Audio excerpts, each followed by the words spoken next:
प्रश्नकाल यानी वो सवाल जिसका पूछा जाना जरूरी है। नमस्कार, मैं हूं सुशांत सिन्हा और आज का सवाल है कि क्या मोदी सरकार आग के गोले से खेल रही है? ये कहना है कश्मीर के नेताओं का, जो सीधे सीधे धमकी दे रहे हैं कि वो सुप्रीम कोर्ट के फैसले का इंतजार भी नहीं करना चाहते। वो कैसे काले कानून को जारी रखना चाहते हैं जो इंसान और इंसान में खुलेआम भेदभाव करता है। अनुच्छेद 35(1) के तहत बनाया गया ऐसा कानून जिसके बारे में कहा जा रहा है कि वो भारत के संविधान की मूल भावना के खिलाफ है, जिसका संविधान में जिक्र ही नहीं है, जिसे संसद या विधानमंडल ने नहीं बनाया, बल्कि जिसे राष्ट्रपति के आदेश से धारा 370 में जोड़ा गया। लेकिन आज वही कानून गले में अटकी हुई हड्डी बन गया है। आज उसी अनुच्छेद 35(a) को लेकर सुप्रीम कोर्ट में सुनवाई हुई और 8 हफ्ते बाद पूरी सुनवाई के लिए नई तारीख मुकर्रर हुई। लेकिन सवाल बना हुआ है कि अनुच्छेद 35(a) जैसा कानून हट गया तो सचमुच घाटी में क्या होगा। हम आपको विस्तार से समझाएंगे कि अनुच्छेद 35(a) है क्या, लेकिन पहले यह समझिए कि इसको लेकर विवाद क्या है।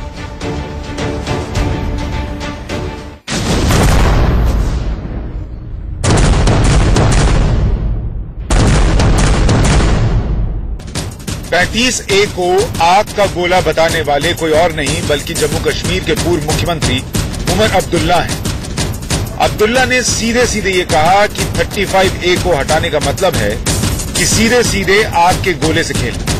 सवाल यह है कि अनुच्छेद जिसके तहत आपको विशेष अधिकार दिए गए हैं वो आग का गोला कैसे हो सकता है। इसके लिए सबसे पहले नेशनल कॉन्फ्रेंस के नेता की बात सुनिए।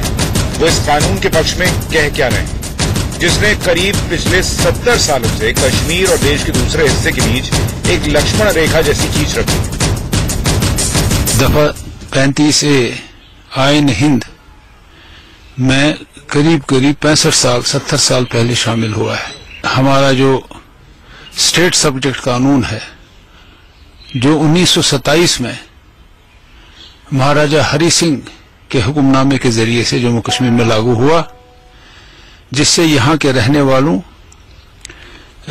के हुकूक और उनके इख्तियारात महफूज किए गए, जिसकी रूह से बाहर वाला यहाँ जमीन जायदाद खरीद नहीं सकता, न यहाँ नौकरी हासिल कर सकता है।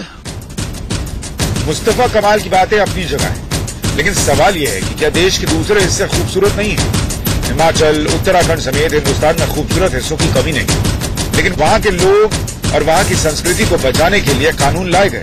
लेकिन वो अनुच्छेद 35(a) जैसा कानून नहीं है जो संविधान की मूल भावना को ही चोट पहुंचाता, जो समानता के अधिकार का खुलेआम उल्लंघन करता, जिसमें भेदभाव साफ साफ दिखता हो।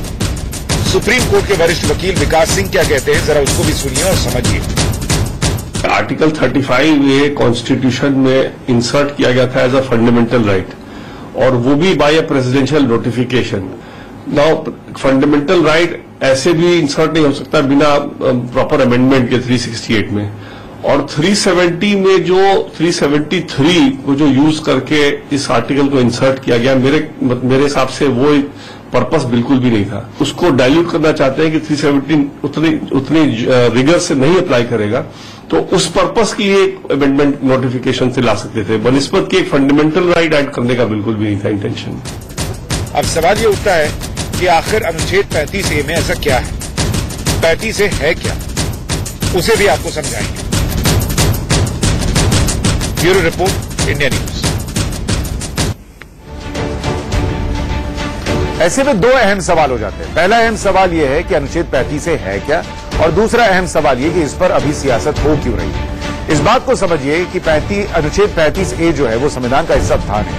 1954 में 14 मई 1954 की तारीख थी जब राष्ट्रपति ने इसे धारा 370 के साथ शामिल किया, और उसके तहत ये फैसला लिया गया कि 14 मई 1954 तक जो लोग जम्मू कश्मीर के नागरिक थे वो वहां के स्थायी नागरिक माने जाएंगे, या जो 10 साल पहले तक वहां पर रहे और उन्होंने संपत्ति खरीदी वही वहां के स्थायी नागरिक माने जाएंगे। अब जरा इसको विस्तार से समझिए कि अनुच्छेद 35(a) के तहत होता क्या है। अनुच्छेद 35(a) को इस तरीके से समझिए कि जम्मू कश्मीर को राज्य के रूप में दिया हुआ विशेष अधिकार है ये, जो कि धारा 370 का जो विशेष अधिकार मिला हुआ है उसका हिस्सा है। ज्यादातर प्रावधान जो हैं वो स्थायी निवासियों से जुड़े हुए हैं इस अनुच्छेद 35(a) में। राज्य सरकार को अधिकार है इस अनुच्छेद के तहत कि वो दूसरी जगहों से आए लोगों, शरणार्थियों और अन्य भारतीय नागरिकों को जम्मू कश्मीर में किसी तरह की सहूलियतें दे ये या न दे, ये राज्य सरकार के ऊपर निर्भर करता है। ऐसे में बहुत कुछ ये तय करना पड़ेगा कि भाई ये जो स्थायी और अस्थायी या शरणार्थी जो लोग बन जा रहे हैं इस अनुच्छेद की वजह से, क्या वो वहां के मूल निवासी थे और किसी वजह से ऐसा हो रहा है?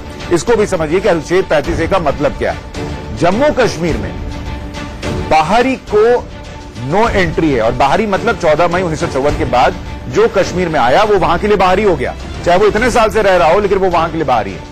अगर आप वहां पर बाहरी हैं तो आप क्या नहीं कर सकते? आप जमीन नहीं खरीद सकते वहां पर, आप वहां पर नौकरी नहीं कर सकते, सरकारी नौकरी। 10वीं के बाद की पढ़ाई में आपके लिए दिक्कत आती है, सीमित मेडिकल सुविधाएं मिलती हैं अगर आप स्थायी नागरिक नहीं हैं, राशन कार्ड नहीं मिलता, राज्य की दूसरी सुविधाएं नहीं मिलती, आप पंचायत का चुनाव नहीं लड़ सकते वहां पर अगर आप स्थायी नागरिक नहीं है वहां पर। अब ऐसे में तीसरा सवाल यह कि यह भेदभाव कैसे खड़ा कर रहा है, अब इसको समझिए।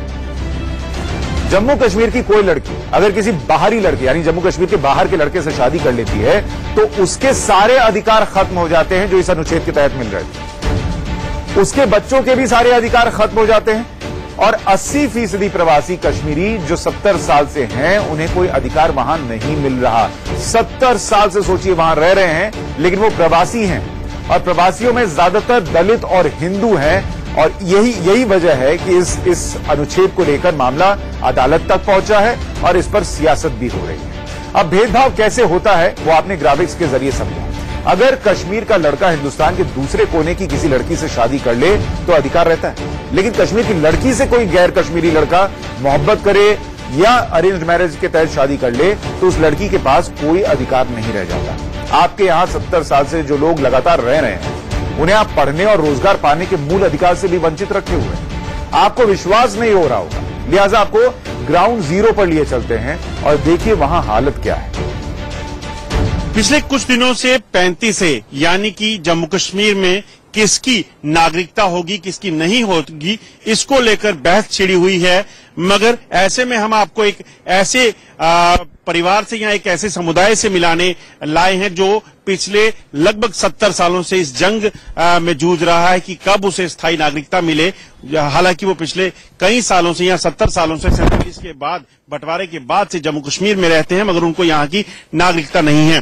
जी हाँ, आप देखेंगे मेरे साथ ये बेस्ट पाकिस्तानी रेफ्यूजी जो हैं उनका एक समुदाय जो है वो बैठा हुआ है। एक सियालकोट से जब माइग्रेशन हुई, जब वहां से बंटवारा हुआ तो ये लोग यहाँ पहुंचे, मगर ये लोग आज तक जम्मू कश्मीर के नागरिक नहीं हैं, जिसके चलते इनको कई परेशानियों का सामना करना पड़ रहा है। आपसे बात करना चाहूंगा, क्या जो हाल है आपका, कितने लोग हैं बेस्ट पाकिस्तानी समुदाय के और किस तरह से आप लोग पिछले इतने सालों से रह रहे हैं, कैसे रह रहे हैं? देखिए, हमारे जो बाप दादा थे वो तो 47 में आ गए थे इधर, तो उससे मतलब कि चलते हुए 3-4 पीढ़ियां तो खत्म हो चुकी हैं। हम लोग पढ़े लिखे हैं, थोड़े मेरे बच्चे भी पढ़े लिखे हैं हमारे, तो हम चाहते हैं कि ये सरकार कुछ हमारे को कुछ नहीं हमारा अधिकार दे कि हम 370 तोड़ दिया जाए, हमारे लिए ये नुकसानदेही है। इतने सालों से आप यहाँ हैं, आपको यहाँ की नागरिकता नहीं मिली, और बच्चों को क्या परेशानी आती है नौकरियों के लिए, पढ़ाई के लिए? बच्चों को परेशानी ये है, जब भी कोई एडमिशन लेने जाओ तो मांगते हैं, सेफ साहब मांगते हैं। जैसे यूनिवर्सिटी चले जाओ, हमारे उधर एंट्री नहीं हो सकती यूनिवर्सिटी में, नहीं देते हैं, बोलते हैं आप सेफ साइड लेके आओ, तो हमारा सेफ साइड है नहीं तो हम कहां से दें। इतने सालों से क्यों नहीं मिला, क्या कहते हैं? ये सब कोई सरकारों को ही इनका ही दोष है। कोई भी आती है सिर्फ ऐसे बोलती है कि हम आपके लिए ऐसा करेंगे, ऐसा आज तक कुछ किया नहीं है। हमें यहाँ का रहने का अधिकार नहीं है, और 35 है जो ये खत्म होनी चाहिए, 370 भी खत्म होनी चाहिए, ताकि हमें कुछ न कुछ फायदा हो, या हमें यहाँ की नागरिकता मिलनी चाहिए। मेरे साथ कुछ युवक भी हैं जो पढ़ रहे हैं, इनसे भी जानना चाहूंगा, कितना कैसे महसूस होता है जब आप पढ़ते भी हैं उसके बावजूद भी आपको कोई हक नहीं मिले? सर कोई फ्यूचर ही नहीं है सर, पढ़ के भी कोई बेनिफिट नहीं हमें, मतलब जॉब करनी है वो नहीं कोई पता।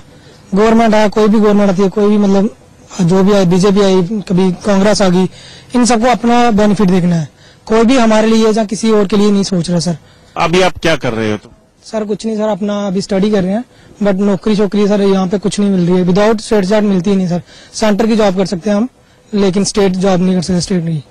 तो आप समझ सकते हैं ये वो परिवार हैं। जो जानकारी है उसके मुताबिक 1 लाख के करीब जो है परिवार हैं, 1 लाख के करीब जो है वेस्ट पाकिस्तानी रेफ्यूजी हैं जो जम्मू कश्मीर के अलग अलग हिस्सों में रहते हैं, मगर इन्हें यहां की नागरिकता नहीं है, जिसके चलते इनको कई मुसीबतों और परेशानियों का सामना करना पड़ता है। तो लोग सालों से वहां रह रहे हैं, कई सालों से, कई दशकों से रह रहे हैं, लेकिन उनका अपराध कह लीजिए सिर्फ इतना है कि वो 14 मई 1954 के बाद वहां पर आए, यानी अनुच्छेद 35A के नियम को वो पूरा नहीं करते और इसीलिए उनकी दिक्कत है। अब इस पर सियासत क्यों हो रही है, जरा उसको भी समझना होगा। फैसला सुप्रीम कोर्ट को करना ये तो तय है, जिसके फैसले पर इस देश में न तो उंगली उठती है, न बवाल होता है, न सवाल होता है। लेकिन कश्मीर के 3 बड़े अलगाववादी नेताओं ने घुड़की दी है कि अगर अनुच्छेद 35A को छुआ भी गया तो अनर्थ हो जाएगा। अब ये समझिए कि जो अलगाववादी नेता उनको क्यों दिक्कत हो रही है। इसकी पृष्ठभूमि जो है वो पिछले कुछ वक्त में तैयार हो गई है। हो ये रहा है कि एक तो वहां ऑपरेशन ऑल आउट चल रहा है, जिसके तहत आतंकी मारे जा रहे हैं। तो जितने आतंकी संगठन थे उनकी हालत वहां पर खराब हो रही है। और जो अलगाववादी नेता हैं, जो टेरर फंडिंग करते थे या टेरर फंडिंग के नाम पर पैसा लेते थे, जम्मू कश्मीर में आतंक फैलाने के नाम पर पैसा लेते थे पाकिस्तान से, उनकी भी सरकार धरपकड़ कर रही है।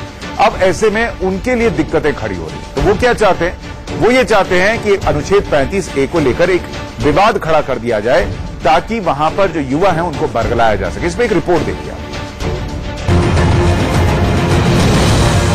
सैयद अली शाह गिलानी, मीरवाइज उमर फारूक और मोहम्मद यासिन मलिक, इन तीनों ने बयान जारी किया है। क्या कहा है, जरा उसे देखिए। अगर सुप्रीम कोर्ट राज्य के लोगों के हितों और आकांक्षा के खिलाफ कोई फैसला देता है तो वो लोग एक जन आंदोलन शुरू करें।